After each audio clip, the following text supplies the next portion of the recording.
TDP graph పూర్తిగా పడిపోయిందని ఒప్పుకున్నారు మంత్రి రాంప్రసాద్ రెడ్డి. రాయచోటిలో ప్రభావం చూపించలేకపోయామని, ఇంతకంటే మెజార్టీ భవిష్యత్తులో ఎప్పుడు రాదని తేల్చేశారు. 89 బూతులలో తమకు అసలు ఓట్లే పడలేదన్న మంత్రి ఈవీఎంల మాయ గెలుపేనని పరోక్షంగా ఒప్పుకున్నారు. అంతేకాదు కొన్ని పార్టీలతో పొత్తు పెట్టుకోవడం వల్లే చాలా దెబ్బతిన్నామంటూ బీజేపీని ఉద్దేశించి వ్యాఖ్యానించారు. రాయచోటి మున్సిపాలిటీలో 42 వార్డులకు కనీసం టీడీపీ అభ్యర్థులే లేరంటూ ఆవేదన వ్యక్తం చేశారు. వచ్చే ఎన్నికల్లో తనకు టికెట్ ఇచ్చినా ఇవ్వకపోయినా పార్టీని మాత్రం గెలిపించాలని వేడుకున్నారు. రాబోయే కష్టాలను ఊహించుకొని పనిచేయాలంటూ హెచ్చరికలు జారీ చేశారు మంత్రి రాంప్రసాద్ రెడ్డి. 42 వార్డులకు 42 మంది అభ్యర్థులు నిలబడాలంటే 42 మంది కూడా లేరు. అవకాశం కావాలని కూడా ఆశావాహులు ఉండాలి. పార్టీ ఆఫీస్ నుంచి పంపించారు.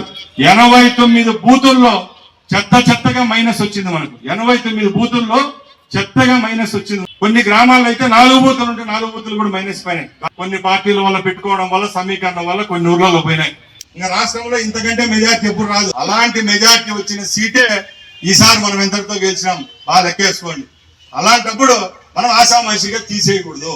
దయచేసి చెప్తారా, అది ఎవరన్నా ఉంటే నేనుంటాను, ఇంకోరు ఉంటాను అభ్యర్థి ఏం కాదు. మనం ఓ పార్టీని నమ్ముకొని ఈసారి గెలిచినాం. మన కార్యకర్తల్లో కొద్ది చిత్తశుద్ధి పెంచండి.